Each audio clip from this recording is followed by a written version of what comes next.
다 같이 묵상하심으로 오후 예배를 하나님께 드리겠습니다.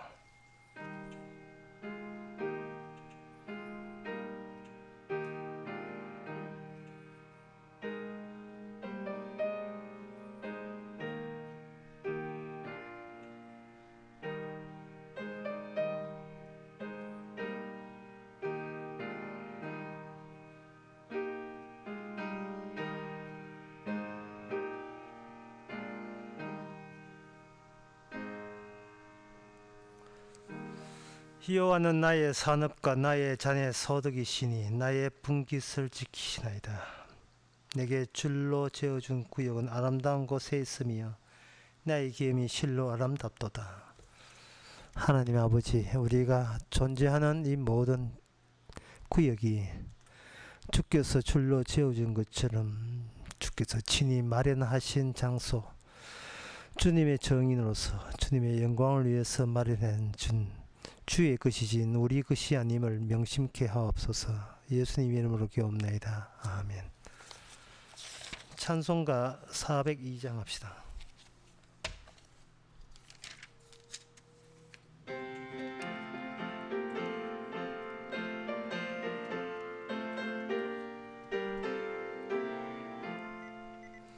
행구나 팔소리로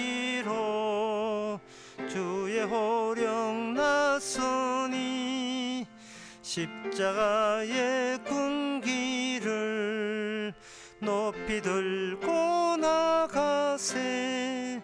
선한 싸움 다 싸우고 너의 멸류관 받았으리라. 선한 싸움 다 싸우고 너의 멸류관 예루살렘 성에서 멸류관 받으리. 저 요강 건너 우리 싸움 마치는 날 너의 멸류관 예루살렘 성에서 악한 마귀 권세를 모두 깨쳐버리고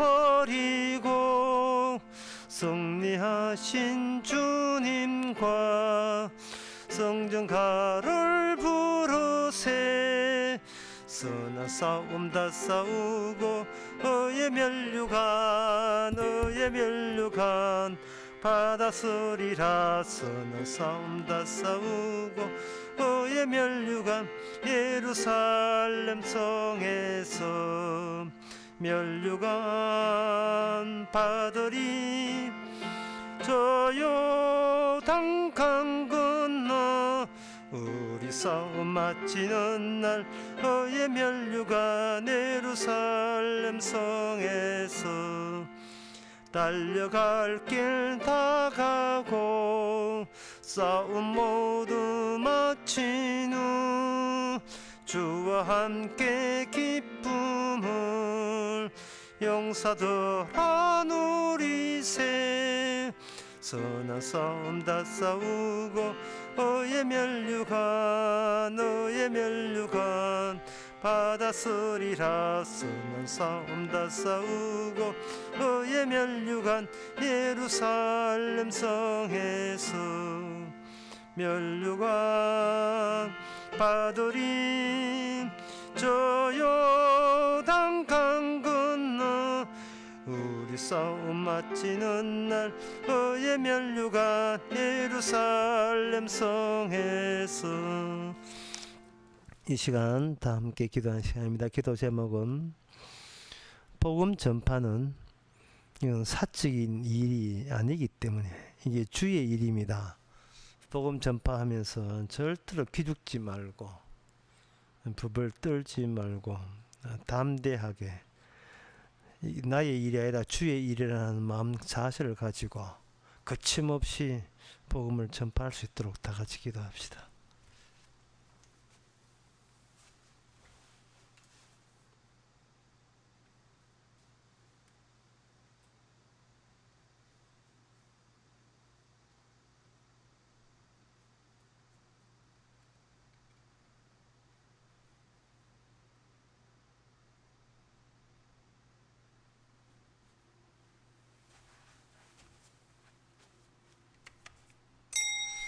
하나님 아버지, 복음 전한다고 온갖 세상으로부터 냉대와 협박과 비난과 욕을 들었던 우리 주님, 그리고 그 제자들, 사도들, 나무 이야기 되지 않게 해 주옵소서. 그것이 유일하게 현실이고 유일하게 진리가 되기에 진리를 전하는 자부심을 가지고 확실한 진리를 전하는 감사함을 가지고 복음에 나설 수 있는 저희들 되게 하옵소서. 예수님의 이름으로 기도옵나이다. 아멘.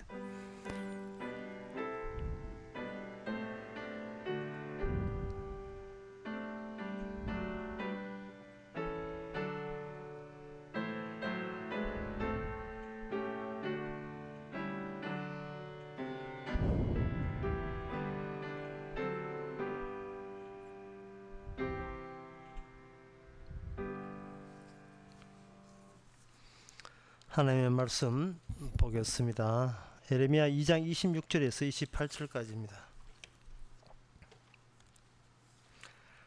도적이 붙들리면 수치를 당함같이 이스라엘 집고 왕들과 족장들과 제사장들과 선지자들이 수치를 당하였느니라. 그들이 나무를 향하여 너희는 나의 아비라 하며 돌을 향하여 너는 나를 낳았다 하고 그 등을 내게로 향하고 그 얼굴을 내게로 향치 아니하다가 환난을 당할 때에는 이르기를 일어나 우리를 구원하소서 하리라. 너가 만든 내 신들이 어디 있느뇨? 그들이 너의 환난을 당할 때에 구원할 수 있으면 일어날 것이니라. 유다여, 너의 신들이 너의 성읍 수와 같도다. 아멘. 너의 신들, 우상의 숫자가 너의 성읍 수와 같았고 해서 이거는 이스라엘, 하나님 보시기에 이스라엘 전체가 다 우상 섬기는 그러한 지역으로 그렇게 일괄적으로 선포하고 있습니다. 선지자를 보내서 하나님의 자신의 뜻을 드러냈습니다. 하나님 보시기에 원하는 섬김의 그 기준에 그들이 도달하지 못했기 때문에 하나님이 원하는 그러한 참 뜻에 이르지 못하기 때문에 그들이 어떤 그 여호와를 어떤 식으로 섬긴다 생각해도 그냥 하나님은 그 우상에 해당되는 겁니다. 그러면 이 말씀을 듣고 우리는 하나님을 위해서 열심히 하면 되지 않겠느냐, 그렇게 이야기하는데, 하나님께서 그 우상이라고 단정 짓는 이유가 27절에 보면 나옵니다. 그 방향성을 두고 우상이냐 아니냐를 판단하셨습니다. 방향성에 보면 그들은 나무를 향하여 나의 아비라 하며 돌을 향하여 나를 낳았다 하고, 나무와 돌을 한테 빈다고 그게 우상이 아니고 그 다음에 나온 말이 중요합니다. 등을 돌렸다. 등을 내게 일어서 돌려버렸어요. 하나님 쪽에서 향하지 않고 하나님께서는 등지고 하나님이 계시지 않는 쪽을 향하여 그들이 바라보면서 신을 찾았다는 겁니다. 그러면 인간들이 하나님께 등을 돌리는 그 이유가 있겠지요. 그 이유는 하나님 쪽으로 향하여 빌고 싶어도 영 내키지를 않는 거예요. 그것을 신명기 7장 5절에서 신명기 4장 16절에서는 그들을 뭐라고 하냐 하면 16절에 되어 있어요. 두렵건대 스스로 부패했다고 이야기합니다. 하나님께서 하나님 쪽으로 돌리지 아니하고 반대로 가는 것을 스스로 부패한 마음을 가졌다. 이 마음 자세가 하나님 쪽 향하기를 거부하는 그런 본성 같은 것이 인간 마음 속에 자리 잡고 있었던 겁니다. 제가 이렇게 이야기하면 여러분들은 대충 결론이 났을 거예요. 우상을 섬기지 말라라 이 말을 이렇게 이해를 하시면 딱 하나님의 뜻에 부합됩니다. 우리는 우상 외에는 섬길 신이 없다. 왜? 그것은 우리의 본성 자체가 우상성이 지니고 있기 때문에 바로 그겁니다. 하나님 쪽에서 돌려버리면 거기서 뭐가 쏟아지느냐 하면은 하나님께서는 말씀이 쏟아지죠. 근데 하나님의 쪽을 돌리지 않으면 뭐가 쏟아지느냐? 아무런 말씀이 쏟아지지 않고 인간들이 자기가 원하고 좋아하고 선호하고 편리한 거 본인이 선택하고 본인이 고를 수가 있습니다. 어린애도 마찬가지입니다. 자녀를 데리고 어릴 때 백화점에 가는 것에서 물건 구매하는 모습과 어른이 돼서 구매하는 모습이 어떤 차이가 나느냐면, 어릴 때는 부모가 이거 해, 저거 입어, 이거 사 하면 애들은 그냥 부모가 사준다는 그 자체만으로 감사해서 예하면서 고분고분 받아들입니다. 그런데 요새 애들도 뭐 그렇지 않지만 그냥 좀 컸다 싶으면 이거 해 저거 해 가면 내가 엄마하고 내 이게 백화점 안 온다고 작심한 이유를 알겠죠. 무조건 엄마가 하는 것은 그 구세대이기 때문에 신세대의 감을 못 잡아요. 그래서 엄마가 제공했다는 단지 그 이유 때문에 무조건 거부 대상입니다. 그 물건은 단호하게 놓으라고 이야기하죠. 하나님 쪽에서는 말씀이 쏟아져요. 일종의 잔소리가 쏟아지는 겁니다. 그러면 잔소리가 쏟아지게 되면 이 하나님의 쪽에서는 잔소리는 나 다음에 결정권과 그리고 자기 선택권이 완전히 개무시당하는 겁니다. 뭐 이 로봇도 아니고요. 사람이 하는 자기 결정권이 있기만 한데 그것이 하나님의 말씀에 의해서 자꾸 불꽃을 튀면서 차이가 나니까 하나님의 말씀에 하나님의 언제까지 질질 끌려갈 필요가 없고 이유가 없다는 거예요. 그러한 마음가짐은 바로 창세기에 3장에서 악마가 인간을 회유할 때, 접근할 때 썼던 방법입니다. 쉽게 말해서 네 언제까지 하나님의 지시에 끌려 다닐 피조물 되겠느냐. 차라리 이참에 독립해버려라. 방법 알려줘. 먹지 말라고 하는 거지. 그 먹지 말라고 하는 그 안에 네가 신이 될 수 있는 지식이 있는데, 그래서 하나님께서는 먹지 말라고 하는 거야. 따라서 그 먹지 말라는 것을 도리어 네가 취득해버리면 너는 이제는 하나님의 지시 필요 없이 독자적으로 네가 신이 될 수 있는 거야. 이 기회의 저의 찬스를 절대 놓치면 안 돼. 이게 제가 지금 이야기하는 것이 창세기 3장 이야기에만 국한되는 것처럼 보이죠. 우리의 일상입니다.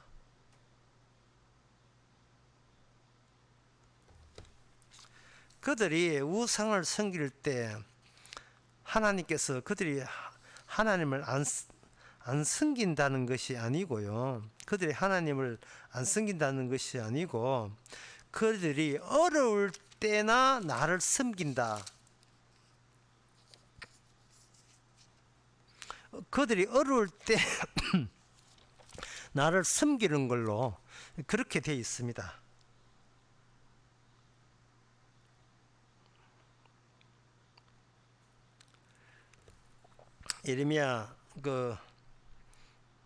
예레미야도 그렇고 그 역대하 33장 6절에서도 6절에서도 그 우상을 섬기는 사례들을 선지자들이 계속해서 언급을 하는 이유가 그 자기 자신이 하나님의 율법을 들을 마음 자세 자체가 아예 안 돼 있어요. 그 예레미야 32장에 32장 32절에도 33절에도 그런 말씀이 있는데요.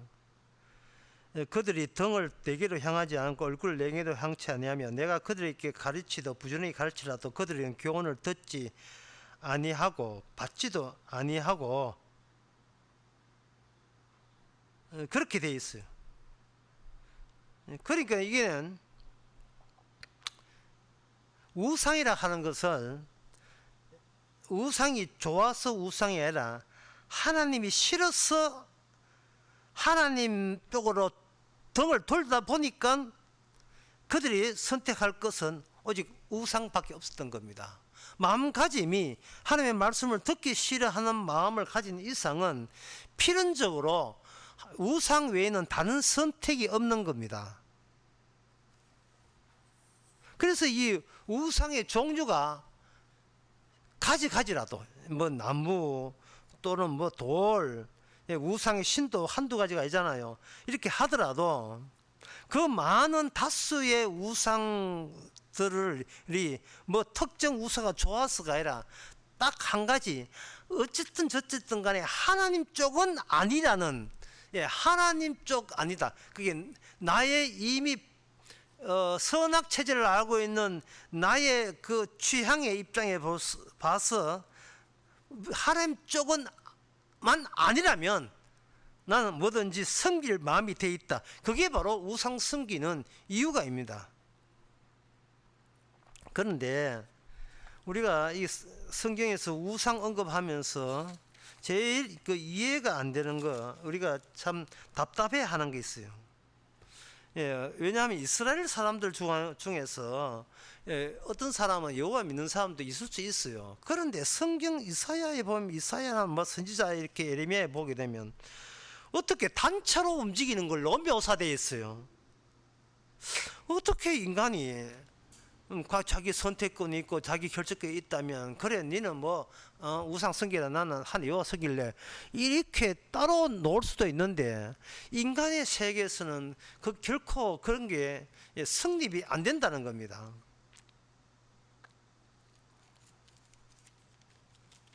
그 왜 인간은 우상 섬기는데 따로 자기가 빠져나와서 나는 우상 안 섬길래가 왜 그게 성립이 안 되느냐 하면은, 이것을 설명하는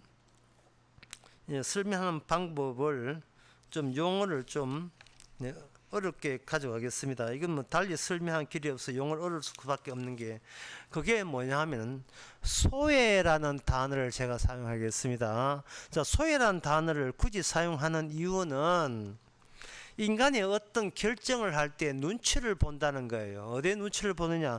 주변 환경 돌아가는 것을 눈치 보게 돼 있고, 그 환경과 합세하지 못하고 그들이 밀리는 것을 뭐라고 하면 소외라고 합니다. 일종의 왕따 비슷한 것이기도 하고요.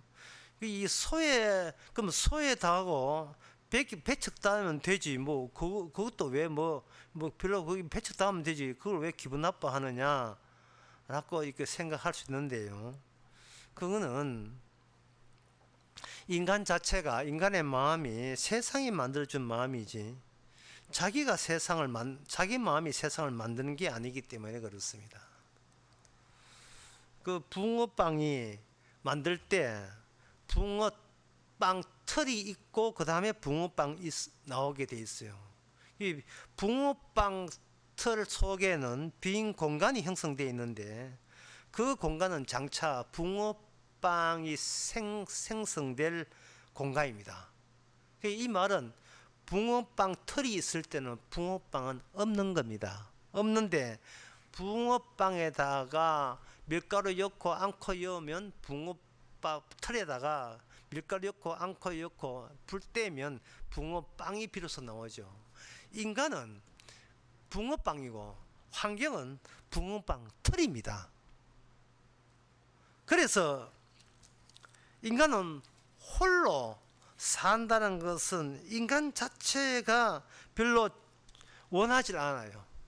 주변에 눈치 보고 타인들의 시선을 늘 의식하면서 살아야 그쪽에서 나를 소외시키지 않아요. 나가 뭐 이런 이야기는 안 한다 이 말이죠. 우리 애들도 그렇잖아요. 노래할 때 싫을 경우에는 애들이 뭐 힘이 때리고 이런 건 없지만 때리는 건 못지않게 마음 서럽게 만드는 것이 난 니하고 안 놀아. 너 그 집에 가. 난 우리 쟤 넣어주지 말자. 애들이 요새도 그런 거 하는 거 모르겠습니다만 우리 어릴 때 그 어린 소녀들이 줄넘기 하잖아요. 고무줄 넣기. 건강상 찾아가자 일만큼 막 하는데 막 이렇게 다 나오면 우리 그 막 줄 스톱시킵니다. 난 니하고 하면 안 해. 자기들끼리 패 먹어야지. 그러면 뭐 하나 사주면 그래 넣어줄게. 이게 소외당하지 않으려는 거예요. 그래서 인간은 개인적으로 아무리 선택하고 결정해도 대세에 따라가야 마음의 안정성을 얻고 삶의 평안을 얻습니다. 이걸 소외라는 거예요. 소외에 대해서 다소 이게 어려운 용어지만 세상에서 유명하게 된 그 이유가 있어요. 그게 마르크스라는 사람이 있습니다. 마르크스라는 사람은 그 자기의 논리의 시작을 동물과 인간의 차이점이 뭐냐부터 시작한 거예요. 동물과 인간은 동물은 아무 생각 없이 따로 놀지만 인간은 동물하고 달리 유적 존재, 부류를 지우는 존재라는 거예요. 그것도 의식적, 본능적이 아니고 동물도 뭐 본능적으로 하지만 인간은 본능이 아니고 의식적으로 부류를 만들어서 살아가는 유적 존재라는 거예요. 그 유적 존재가 하나가 돼야 행복한데 마르크스의 이론에 의하면 소위 자본가들이 자기의 마음에 축적된 자금을 가지고 물건이나 상품이나 경제 활동을 하는 필요한 생산 수단, 쉽게 하면 기계지요. 그 막대한 자금이 들어가야 살 수 있는 기계.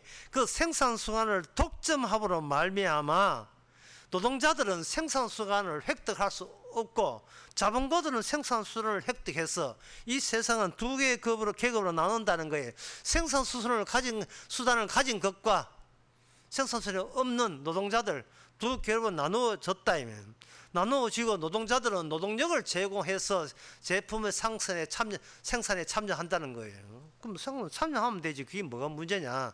문제는 이게 노동력은 한계가 있지만 생산 수단은 쇠로 만들어서 오래 가거든요. 오래 가게 되면 여기서 생산을 계속하는 데 있어서 노동자끼리도 서로 적이 되고 생산하는데 취직 안 시켜줄까봐 적이 되고 그들의 경쟁 관계가 형성되는 거죠. 경쟁 관계가 형성되어 버리면 소위 생산에 있어서 그들은 노동력만 제공하고 생산의 주류에 의해서 그들은 배제된 상태예요. 그걸 소외라고 이야기합니다. 노동자들이 협력을 하는 관계가 아니고 경쟁해서 자본가께 아부하고 해그리 웃으면서 잘 보여야 계속해서 자기 노동력을 상품으로 팔아먹는 그러한 시대가 자본주의라는 거죠. 거기서 노동자들은 계속 소외되죠. 한 10년 써먹는데 드디어 생산율, 효율이 떨어지게 되면 그러면 나가세요 하면 거기로 끝나죠. 나이 많고 몸 아픈데 왜 자꾸 경쟁 나옵니까? 월급값도 못하는데 나가주세요. 이러면 끝나는 거죠. 그래서 이 시대 자체가 이게 근원적으로 바뀌어져야 되지. 그냥 놔두면 소위 가진 노동자들이 경쟁하다 보니까 단가가 떨어지고 떨어진 단가만큼 이득은 자본가가 가져간다는 거예요. 지금 소위 이야기하고 있는 겁니다. 집단에서 노동자가 어떻게 배제당하는 그 이야기를 하는 겁니다. 그래서 자본가들은 자꾸 소외당하지 않게 해서 내가 단가를 그럼 낮추겠습니다. 낮추더라도 월급은 그냥 그 옛날 월급 그대로만 주시면 감사하겠습니다. 이래서 동작끼리 경쟁을 대가 임금은 상대적으로 낮아지고 자본가들의 수입은 상대적으로 높아진다. 그런 그 해결책이 뭐냐? 해결책은 그 생산 수단을 사는 그 돈, 자본, 사유재산을 아예 없애버리는 게 어떠냐? 이게 마르크스의 제안입니다. 못 먹는 감 찔러라 본다고, 니도 못 먹고 나도 못 먹고 다 같이 못 먹으면 그만 아니냐? 어쨌든 간에 이 소유라는 것은 대세이기 때문에 한 개인이 역행하는 것은 있을 수가 없습니다. 자, 이것이 이스라엘 역사에 있어서 이스라엘 백성들이 마음으로는 이미 하나님의 율법은 싫어한 그 대책이 결국 하나님 쪽으로 달리지 아니하고 율법이 없는, 하나님의 언약이 없는, 예언이 없는, 내가 원하는 신을 내가 빌어서 복이나 받겠다고 이거 섬기는 쪽이 전부 다 이방 민족들이 섬기는 우상 쪽으로 돌아간 겁니다. 그러면 이 인간들이 하나님의 율법에 대해서 그렇게 마음으로 싫어하고 내가 원하는 신을 이야기할 때에 그들의 그 마음 자세를 어떻게 평가할 수 있는가? 그냥 잘못됐다 하지 말고 그들이 무엇을 구분 못해서 이러한 오를 범하는지를 알아야 되겠죠. 제가 쉬운 예를 들겠습니다.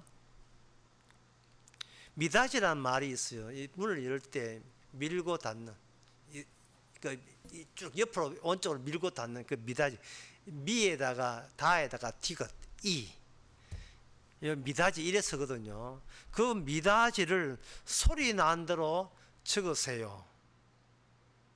그러면 미, 다, 지 이렇게 쓰면 소리 난 대로 적어요. 이걸 그리고 사용이라 이렇게 하면. 그런데 어떤 학생이 미닫이를 소리 나오는 적었어요. 그게 드르륵 이래 적었어요. 자, 미닫이가 맞나 드르륵이 맞나? 미닫이는 곧이곧대로 사용할 때 그게 미닫이가 되고요. 드르륵은 전체를 다 생각하면서 쓴 거예요. 이걸 언급이라 합니다.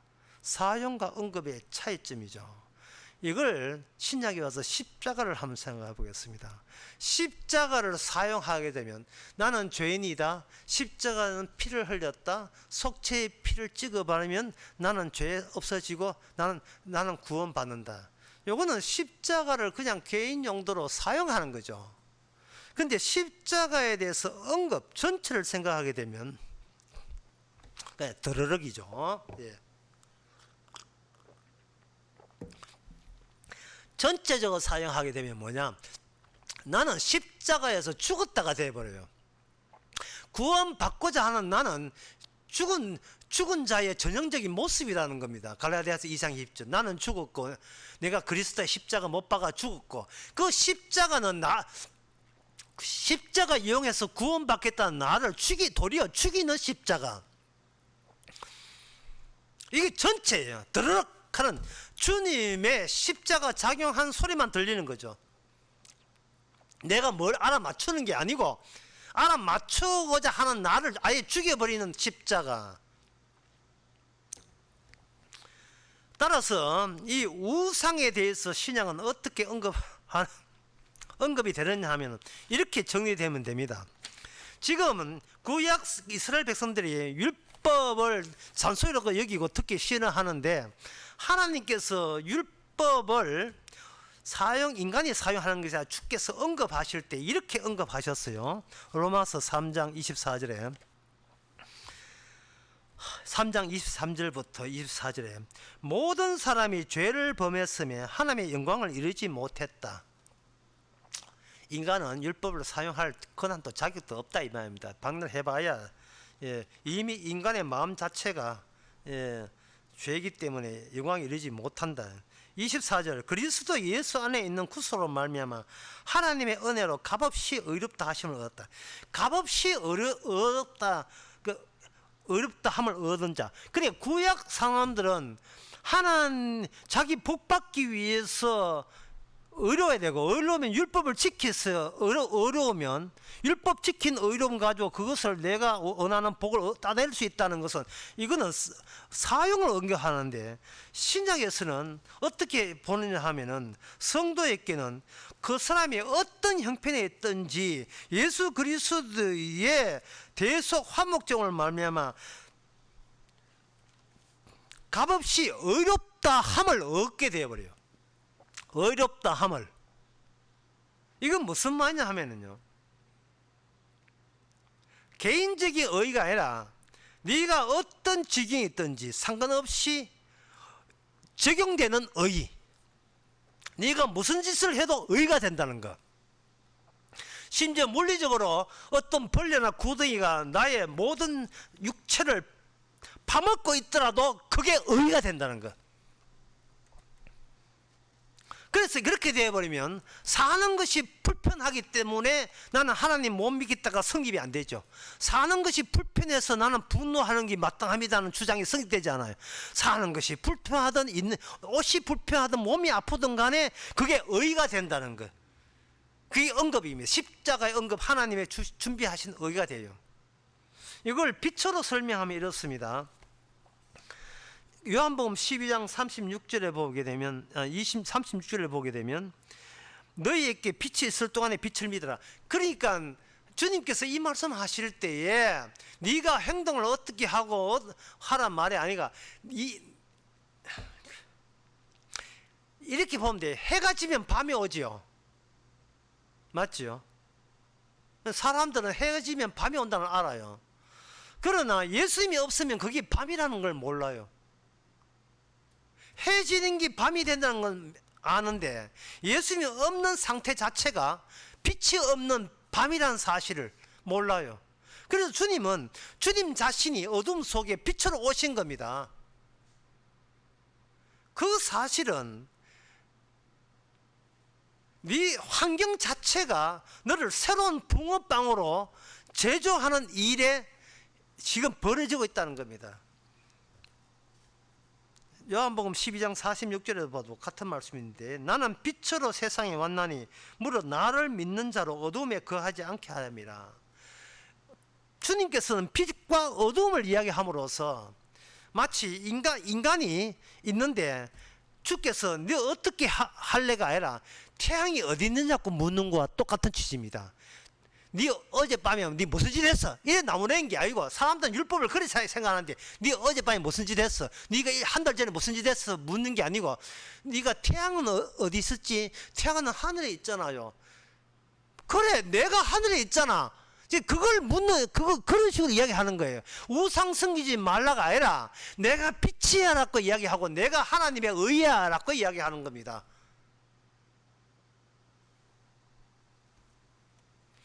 인간은 우상 섬길 수밖에 없어요. 왜냐하면 이미 범죄했으니까. 그러니까 신약에서의 해결점은 똑바로 우상 섬기지 말라가 아니라 내가 빛이고 내가 의라는 것을 받아들이면 그게 바로 네가 율법을 다 지킨 것이 되고 네가 어떤 형편에 있든지 그 형편조차도 하나님의 의니까 감사하라. 이게 에레미야의 예언은 우상 섬기라의 예수님 안에서의 완성입니다. 기도하겠습니다. 하나님 아버지, 주께서 하신 일이 얼마나 큰 일이고 대단한 일인 것을 구약적 안목에 머물러서 깨닫지 않는 것이 아니라 이제는 십자가에서 죽음으로써 비로소 보이는 하나님의 큰 일을 십자가 안에서 발견하는 저희들 되게 하옵소서. 예수님의 이름으로 기도합나이다. 아멘. 찬송가 221장 합시다.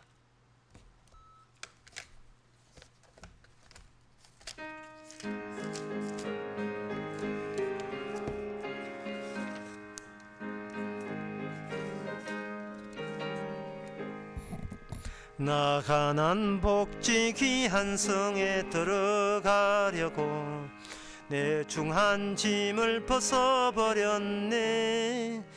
죄 중에 다시 방황할 일 전혀 없으니 저 생명시내가에 살겠네. 길이 살겠네. 나 길이 살겠네. 저 생명시내가에 살겠네. 길이 살겠네. 나 길이 살겠네. 저 생명시내가에 살겠네. 그 불과 구름 기둥으로 인도하시니 나가는 길이 형통하겠네. 그 요단강을 내가 지금 걷는 후에는 저 생명시내가에 살겠네. 길이 살겠네. 나 길이 살겠네. 저 생명시내가에 살겠네. 길이 살겠네. 나 길이 살겠네. 저 생명시내가에 살겠네. 내 주린 영혼 만나로서 먹여주시니 그 양식 내게 생명 되겠네. 이후로 생명 양식 주와 함께 먹으며 저 생명시내가에 살겠네. 길이 살겠네. 나 길이 살겠네. 저 생명시내가에 살겠네. 길이 살겠네. 나 길이 살겠네. 저 생명시내가에 살겠네. 기도합시다. 지금은 우리 주 예수 그리스도의 은혜와 하나님의 거진 사랑과 성령의 충만하심이 개개인을 묻지 않고 전체로 하나님께 구원을 주시는 주의 일에 참여하는 모든 성도들에 함께 있을지어다. 아멘.